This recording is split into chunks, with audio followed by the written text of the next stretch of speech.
राधा रमणो विजयते। जय गौर। आज श्रीमद् चैतन्य महाप्रभु भाव भावित परम गुरुनिष्ठ हरिनाम निष्ठावतार अनिरुद्ध अवतार श्री श्री रसिकानंद प्रभु जी का तिरुभाव दिवस है। आपका एक नाम श्री रसिक मुरारी भी है।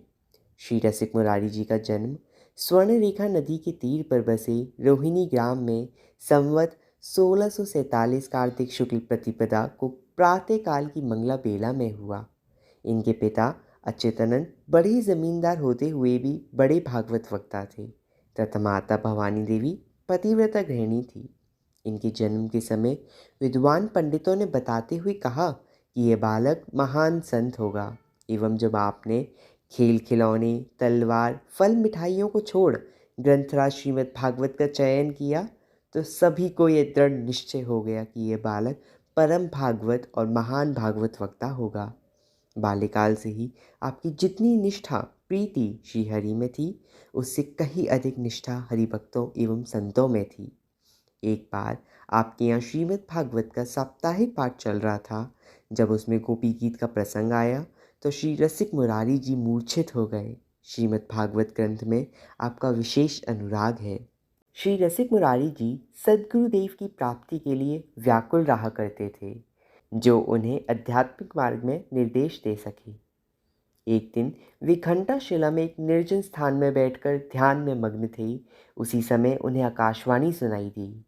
हे मुरारी, तुम चिंता मत करो, तुम्हें श्री श्यामानंद जी के चरणों की प्राप्ति होगी। वे ही तुम्हारे श्री गुरुदेव हैं। तुम शीघ्र ही उनके दर्शन पाओगे। आकाशवाणी सुनने के बाद श्री रसिक मुरारी जी परम उत्साह और आनंद के साथ श्री श्यामानंद प्रभु के नाम का जप करते रहते। श्री श्यामानंद प्रभु के दर्शन के लिए व्याकुलता देखकर रात्रि के अंतिम पहर में श्री श्यामानंद प्रभु ने स्वप्न में उन्हें दर्शन देते हुए कहा, चिंता मत करो, प्रातःकाल ही तुम्हें मेरे दर्शन होंगे। प्रातःकाल के समय ही श्री रसिक मुरारी जी टकटकी लगाए देख रहे थे। उसी समय उन्हें श्री श्यामानंद प्रभु मुस्कुराते हुए श्री किशोर दास आदि भक्तों से घेरे हुए श्री नित्यानंद और श्री चैतन्य प्रभु के नाम का उच्चारण करते हुए उनकी ओर आते दिखे। बहुत दिनों से जिन गुरुओं के लिए श्री रसिक मुरारी तड़प रहे थे, आज उन गुरुदेव के साक्षात दर्शन प्राप्त कर वे उन्हें चरणों में गिर पड़े। श्यामानंद प्रभु ने उन्हें आलिंगन कर महामंत्र दीक्षा प्रदान की। आपने अपने गुरुदेव से ब्रज तत्व का ज्ञान प्राप्त कर एवं ब्रज तीर्थ यात्रा कर उन्हीं के साथ आप उत्कल देश चले गए। वहाँ अनेक भक्ति विमुखों को भक्त बनाया। एक दिन आपके यहाँ भंडारी में अनेक संतों ने प्रसाद पाया।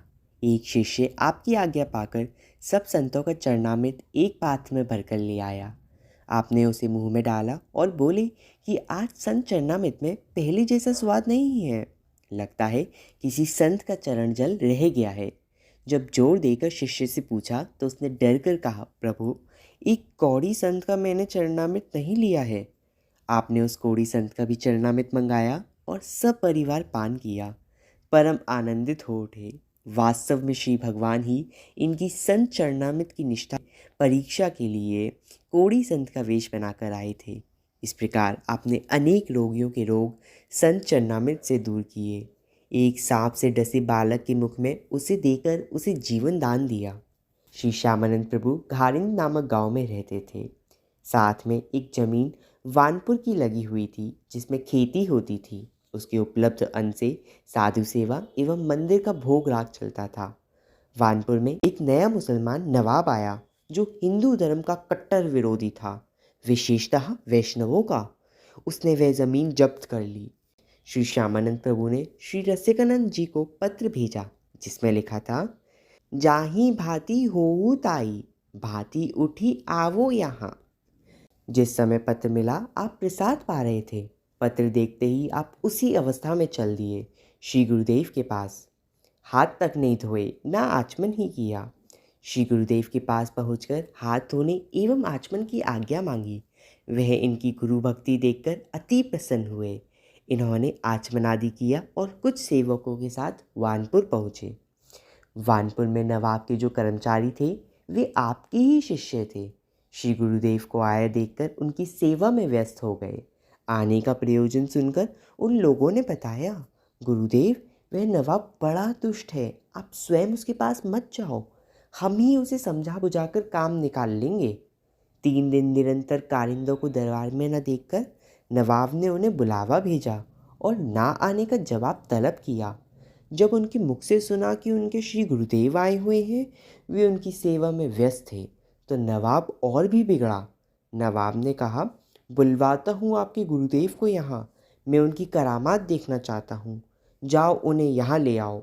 शिष्य समाज ने आकर इन्हें सब हाल सुनाया और प्रार्थना की कि प्रभु, आप अभी यहाँ से अपने गांव लौट जाइए। वह बड़ा दुष्ट है, आप मत जाओ उसके पास। इधर नवाब ने एक मतवाला हाथी मार्ग में भिजवा दिया कि वह इन्हें मार्ग में ही रौंद डाले। श्री रसिकानंद जी की अचिंत्य शक्ति अभी शिष्य लोग भी न जान सके थे। रोकने पर भी आप एक पालकी पर चढ़कर नवाब के महल की तरफ चल पड़े। रास्ते में जब सबने सुना कि मतवाला हाथी आ रहा है, तो इनकी पालकी को छोड़कर कहार भी भाग खड़े हुए। आप निर्भीक होकर हाथी के सामने खड़े रहे। जब वे निकट आया तो आप बोले, गजराज, हरे कृष्ण तो कहो। इनके श्रीमुख से श्री कृष्ण नाम सुनते ही मतवाले हाथी की मस्ती ने मोड़ लिया। मद की मस्ती बदल गई प्रेम की मस्ती में। हाथी ने आपके चरणों में माथा टेका, मानो आत्मसमर्पण कर दिया श्री गुरुदेव को। श्री गोस्वामी जी ने भी शिष्य के माथे पर चंदन का तिलक, गले में तुलसी कंठी डाली और बोले, आज से तेरा नाम गोपाल दास है।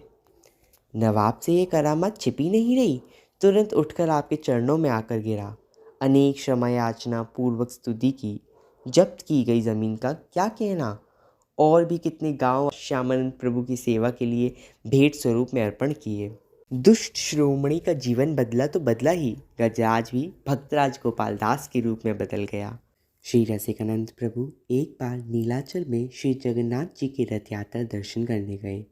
श्री जगन्नाथ जी ने इन्हें कृपा कर श्री राधा गोविंद तथा श्री वृंदावन चंद्र, ये 2 श्री विग्रह सेवार्थ प्रदान किए। श्री रसिकानंद प्रभु ने उत्कल प्रदेश में श्री चैतन्य महाप्रभु के भक्ति सिद्धांतों का प्रचार एवं श्री कृष्ण नाम का ऐसा प्रभाव प्रकाशित किया कि मयूरगंज का राजा वैद्यनाथ भंज, पटाशपुर का राजा गजपति तथा तत्कालीन प्रदेश का शासनकर्ता यवम अहमद वेग भी इनका शिष्य बन गया। आपने अनेक दसियों असदाचारी व्यक्तियों को वैष्णव धर्म में दीक्षित शिक्षित कर कृतार्थ कर दिया। आप एक बार होली के दिनों में वांशदह से 7 संकीर्तनियों को साथ लेकर श्री नाम संकीर्तन करते हुए रेमुणा में गए। वहाँ खीरचोरा गोपीनाथ के प्रांगण में नृत्य गान किया। फिर गर्भगृह मंदिर जाकर श्री गोपीनाथ के शिव विग्रह में ही प्रविष्ट हो गए। सब सेवक आदि देखते ही रह गए। आपका करुआ, कोपीन आदि सब भी रेमुणा में समाधि स्थान पर सुरक्षित है। श्री चैतन्य महाप्रभु की जय हो। श्री श्यामानंद प्रभु की जय हो। श्री रसिकानंद प्रभु की जय हो।